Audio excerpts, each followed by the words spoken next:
తాకట్లో ఉన్న బంగారాన్ని విడిపించి ఆ రోజున మార్కెట్ ధర కట్టి మిగిలిన డబ్బును మీకు అందిస్తుంది కొమ్మూరి గోల్డ్.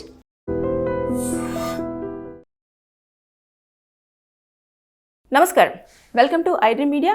నేను మీ సంగీత.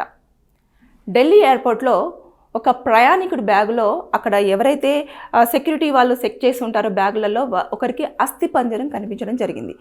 వెంటనే ఇమీడియట్గా అక్కడ ఉన్న సెక్యూరిటీ సిబ్బంది అంతా కూడా అలర్ట్ అయిపోయి ఈ స్కెలిటన్ ఏంటి, ఈ బ్యాగ్లో ఎందుకు ఉంది అని చెప్పేసి ఎవరైతే వ్యక్తి ఉన్నారో ఆ వ్యక్తిని ఆ కస్టమ్స్ వాళ్ళంతా కూడా లోపలికి తీసుకువెళ్ళేసి ఆ ఒక కస్టమ్స్ రూమ్ ఉంటుంది కదా, తనిఖీలు చేసిన తర్వాత అక్కడ పెడతా ఉంటారు కదా, అక్కడ పెట్టేసి మొత్తం కూడా చెక్ చేసి అతని వివరాలు ప్లస్ తర్వాత అతను ఎక్కడి నుంచి వస్తున్నాడు, ఎక్కడికి ప్రయాణం చేయాలనుకుంటున్నాడు, ఇవన్నీ అతనికి సంబంధించిన డీటెయిల్స్, కాంటాక్ట్ డీటెయిల్స్ అన్నీ కూడా తీసుకొని మొత్తం ఆ స్కెల్టన్ అంతా కూడా ఫుల్గా తరువుగా చెక్ చేయడం జరిగింది.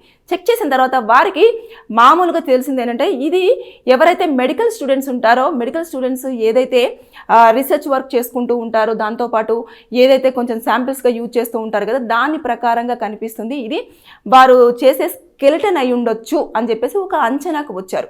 వచ్చిన వెంటనే ఇమీడియట్గా అతను చెప్పారు, నేను మెడికల్ స్టూడెంట్నే కదా అండి, నేను దీన్ని అస్థిపంజరాన్ని దానికోసమే వాడుతున్నాను, నా యొక్క స్టడీ పర్పస్ మాత్రమే నేను దీన్ని యూజ్ చేస్తున్నాను అని చెప్పడం జరిగింది. చెప్పిన వెంటనే అప్పటికి కూడా వారు నమ్మకుండా దాన్ని ఏం చేశారు అంటే ఫోరెన్సిక్ ల్యాబ్కు పంపించడం జరిగింది. అంటే ఇప్పుడు శాంపిల్స్ కలెక్ట్ చేస్తారు, నిజంగానే ఇది ఏదైతే వైద్య విద్యార్థులు యూజ్ చేస్తున్న స్కెల్టన్ అయినా కాదా, లేకపోతే ఇది నిజంగానే రీసెంట్గా ఎన్ని సంవత్సరాల నుంచి ఈ స్కెల్టన్ అంటే వీళ్ళ దగ్గర ఉండడం జరిగింది. అంటే దానికి ఇయర్స్ ఉంటుంది అన్నట్టు, వాళ్ళు గుర్తుపడతారు. DNA టెస్ట్ చేసినప్పుడు కంపల్సరిగా ఈ యొక్క స్కెల్టన్ ఎన్ని ఇయర్స్ది అని చెప్పేసి అనే దానికి పూర్తి సమాచారం వాళ్ళు ఎప్పుడైతే టెస్టులు చేస్తూ ఉంటారో అప్పుడు రావడం జరుగుతుంది అన్నట్టు. అయితే వచ్చిన నేపథ్యంలో అప్పుడు ఏంటిది ఫీమేలా మేలా, తర్వాత నెక్స్ట్ ఎక్కడ ఏంటి అని పూర్తి సమాచారం అంతా వచ్చిన తర్వాత అప్పుడు ఆ వ్యక్తిని వారి యొక్క కంట్రోల్ నుంచి బయటికి వదిలే ప్రసక్తే ఛాన్స్ అయితే ఉండే ఛాన్స్ ఉంది. లేకపోతే ఒకవేళ ఆ వ్యక్తి ఈ యొక్క అస్థిపంజరం అనేది రీసెంట్దే, వాళ్ళు దీన్ని మెడికల్ టెస్ట్ల కోసం కానివ్వండి, లేదు అనుకుంటే వారి యొక్క రీసెర్చ్ కోసం కానివ్వండి, మెడికల్ స్టూడెంట్స్ లాగా వాడట్లేదు అని చెప్పేసి కనుక అంచనాకు వచ్చారా, ఇది పెద్ద కేసు అవుతుంది. దాంతోపాటు అతనికి పనిష్మెంట్ చాలా సివియర్గా ఉంటుంది. అది కూడా ఒక ప్లేస్ నుంచి ఇంకొక ప్లేస్కి తన బ్యాగ్లో తీసుకువెళ్ళడం అనేది జరుగుతుంది. కాబట్టి దాన్ని ఖచ్చితంగా పెద్ద ఇష్యూగా తీసుకుంటారు. తీసుకున్న నేపథ్యంలో ఇందులో ఏదైతే ఎయిర్పోర్ట్ పోలీసులు కానివ్వండి, అదేవిధంగా స్టేట్ పోలీసులు కానివ్వండి, వీళ్ళందరూ కూడా ఇన్వాల్వ్ అవ్వడం జరుగుతుంది. మొత్తం పూర్తి సమాచారం తెలుసుకుంటారు. అసలు ఎక్కడ జరిగింది, ఏంటి జరిగింది, ఇవన్నీ కూడా తెలుస్తుంది. అప్పుడు అతనికి అంటే జీవిత ఖైదు కూడా పడే ఛాన్సెస్ ఉంటాయి అన్నట్టు, ఒకవేళ అలా అయితే. కానీ ఇక్కడ ఆల్రెడీ వాళ్ళు ఒక ప్రైమరీగా ఒక ఇన్ఫర్మేషన్ అంతా కలెక్ట్ చేయడం జరిగింది. కాబట్టి ఈ అస్థిపంజరం అనేది కేవలం మెడికల్ స్టూడెంట్స్ వారి యొక్క స్టడీ పర్పస్ యూజ్ చేసేదే కాబట్టి అని చెప్పేసి అన్న అంచనా ఉంది. కాబట్టి అక్కడ నుంచి అదైతే బయటపడే ఛాన్సెస్ అయితే ఉన్నాయి, చాలా వరకు ఉండే ఛాన్సెస్ అయితే ఉన్నాయి.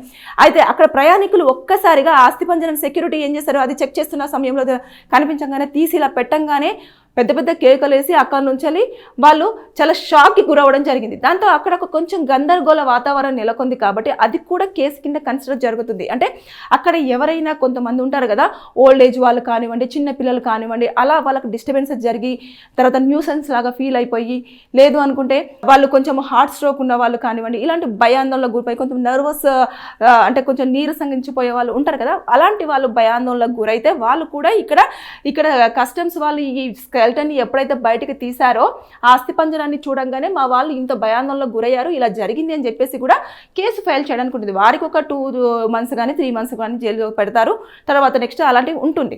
కానీ ఇక్కడ ఏంటనంటేను అతను ఏదో అంటే మెడికల్ స్టూడెంట్ కాబట్టి అతను ఈ ప్లేస్ నుంచి వెళ్ళి అతను వేరే ప్లేస్కి వెళ్తున్న నేపథ్యంలో ఈ యొక్క స్కెలిటన్ అవసరం ఉంది, అక్కడ ఎక్స్ప్లెనేషన్ చేయాలి కాబట్టి స్టూడెంట్స్కి చూపించాలి అన్న నేపథ్యంలో, లేదంటే తన ప్రాక్టికల్స్ ఉంటుంది కదా మనకి, దాన్ని ఏమైనా ప్రజెంట్ చేయాలన్న నేపథ్యంలో వెళుతున్న కారణంగానే అతను దీన్ని క్యారీ చేస్తున్నారేమో అన్న అంచనాలు కూడా చాలా వరకు, అంటే ఇలాంటి వాదనలు చాలా వరకు వినిపిస్తున్నాయి.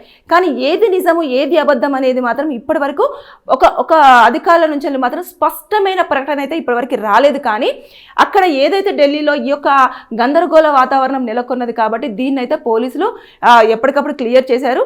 అతనికి దగ్గర ఉన్న ఇన్ఫర్మేషన్ తీసుకున్నారు, ఆ స్కెల్టన్ వారి దగ్గర పెట్టుకున్నారు. తర్వాత అతనైతే పంపించడం జరిగింది. మళ్ళీ పిలిస్తే ఖచ్చితంగా రావాలి, తర్వాత ఆ స్కెల్టన్ కలెక్ట్ చేసుకోవాలి, తర్వాత నెక్స్ట్ వారు ఏదైతే DNA టెస్ట్ చేస్తారో దానికి సంబంధించిన రిపోర్ట్స్ అన్ని పర్ఫెక్ట్గా ఉంటేనే అప్పుడు అతను సేఫ్. లేని పక్షంలో నేను చెప్పిన విధంగా అతని పైన కేసులు ఫైల్ చేసి జైల్లో పెట్టే అవకాశాలు ఉంటాయి. ఏదేమైనా సరే కానీ ఒక్క నిమిషం పాటు ఢిల్లీ ఎయిర్పోర్ట్లో చాలా గందరగోళ వాతావరణం నెలకొనింది. ప్రయాణికులు కూడా కొంచెం ఇబ్బందికి గురైనట్టుగా కూడా అక్కడ ఉన్న వాళ్ళంతా కూడా దాన్ని సోషల్ మీడియాలో తెగ వైరల్ చేస్తున్న విషయం మనందరికీ తెలిసిందే. ఏదేమైనా సరే కానీ కొంచెం ఆశ్చర్యానికి, కొంచెము సస్పెన్షన్కి, తర్వాత నెక్స్ట్ సస్పెక్ట్ చేయడానికి, తర్వాత నెక్స్ట్ కొంచెం భయానికి కూడా గురి చేయడం జరిగింది. కానీ ఏదేమైనా సరే కానీ అక్కడ మాత్రం ఎవరైతే వైద్య విద్యార్థి ఉన్నారో తను మాత్రం ఇప్పుడు సేఫ్ అనే మనం చెప్పుకోవచ్చు. Thank you. నిజంగా ప్రస్తుతం ఉన్నటువంటి సమాజం దేనికి ప్రయారిటీ ఇస్తుంది? ఆర్థిక సంబంధాల చుట్టూ మాత్రమే తిరుగుతుంది. మళ్ళీ ఎన్నికలంగానే చాలా విరక్తి కలుగుతాం. మంచి అనిపిస్తుంది కదా, లేడీస్ కూడా ఛాలెంజింగ్ జాబ్స్ చేసినప్పుడు చాలా బాగుంటది. ట్రాఫిక్ అసిస్టెంట్స్ గా నియమించిన ట్రాన్స్జెండర్స్ అందరితో సాల్యూట్ చేయించుకుంటున్నారు. ఫుడ్ డెలివరీ ఇవ్వటానికి వెళ్ళినటువంటి డెలివరీ బాయ్ అనిల్ పై కళ్ళ ముందు పెళ్ళండి కొట్టి